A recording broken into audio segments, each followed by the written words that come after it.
So this weekend we're launching the Together in Hope initiative, when we're hoping that a wide range of different organisations and individuals from across the city of Leicester and the county of Leicestershire will come together to stand together in hope for the future of our city and our county.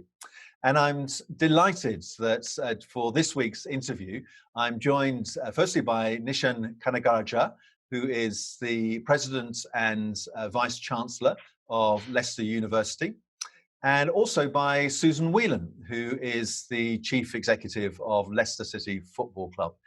Thank you both ever so much for agreeing to join me for this message today. And I'm delighted that the three of us are able to stand together to launch this initiative. So I wonder if I can start by asking you, as I've been doing in all of these interviews, actually, just to say a little bit about how you are and how you've been coping during this period of lockdown. Would you like me to kick off? Do, please. Yeah, go for it. Yep. On a personal level, it's been challenging. Keeping to routine, I think, has been, very much the order of the day.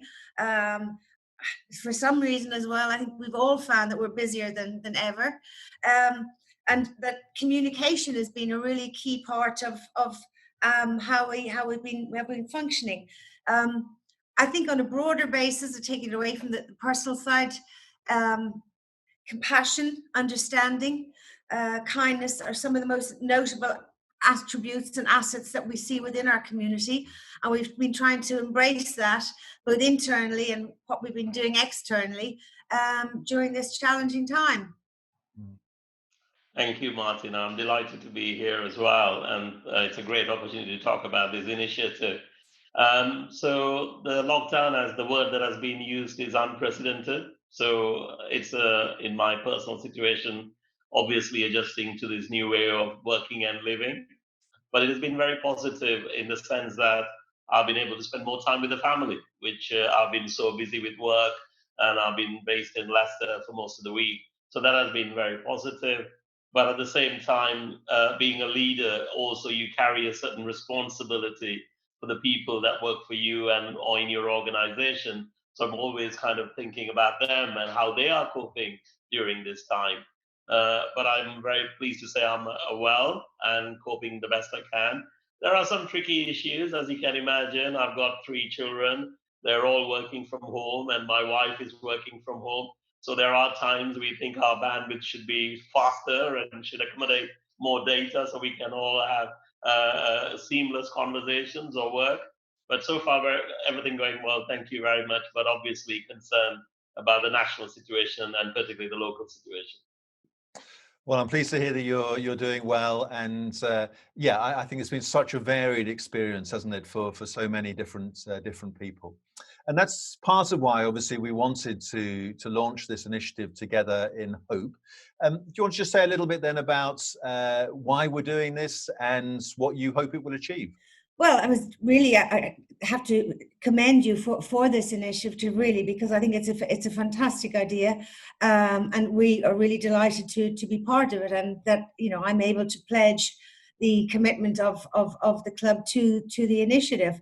I think with all of the challenges that we've just spoken about, unity is really, really important, and Leicester has been a little bit unfortunate. We've had a couple of extra weeks of lockdown, and as a community, to be able to come together and hold hands effectively to get through it together is really important. I think it's important that when you're in a crisis, that we also look forward to the future. And I think it is obviously important that we overcome the current crisis and come out well. But when we do come out, we want to be a strong community. So this Together in Hope is an opportunity to celebrate the good things that are happening in Leicester. Admittedly, there is a lot of focus on Leicester at the moment, and lots of media saying lots of different things, some good, some not so good. So this Together in Hope is an opportunity for us to focus our minds, the community, on some of the positive messages about Leicester, so that the rest of the community, the rest of the world knows there are good things happening in Leicester. And when we come out, we can build on that momentum. Otherwise, there is a danger. So, for example, everybody knows the King Richard III. They associate King Richard III with Leicester. They associate with the football club. What we don't want is in the future people associating Leicester with COVID. So the Together in Hope is about keeping that in front of our mind. The positives is something that should be people remember about Leicester and not just this short-term crisis. Well, I'm certainly excited by the initiative and really grateful that already so many people have pledged to be a part of it, and local media as well as the sports clubs as well as the different universities across the area. We're hoping, of course, that many more people will be a part of it. I'm conscious, though, we pride ourselves in the diversity of Leicester. But I'm aware that some people have sort of almost been pointing the finger at Leicester and implying that it's because of the diversity of the city that we're in the situation we're in. I'm just wondering if you want to sort of comment on your feelings about the diversity of the city. My association with the city is relatively recent. It's only going 10 years, but I've seen firsthand how the people of this city come together in the best of times and the worst of times. And I think that's what makes us very special and lucky as a city. Absolutely. And in fact, one of the things I like about Leicester and why I'm feeling it's a nice place, nice university, is that I feel very welcome because it's such a diverse city and it's used to that diversity. So I think it is important we celebrate that during this time. And I think in history, it's always the case that when you're facing an unprecedented crisis, it either brings the best in you or the worst in you. And we want, in Leicester, the crisis to bring out the best in us, which is celebrating that diversity.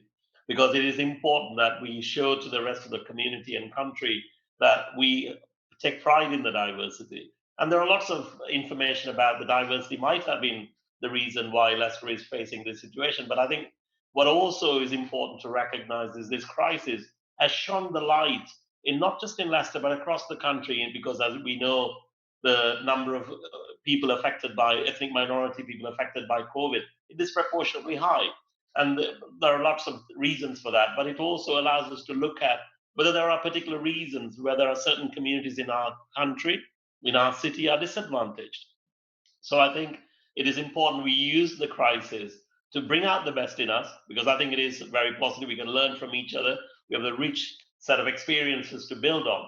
But equally, look at whether there are some imbalances in our community that we need to pay attention to, so that if there is another crisis like this in the future, we don't have the same kind of experiences that we are facing right now.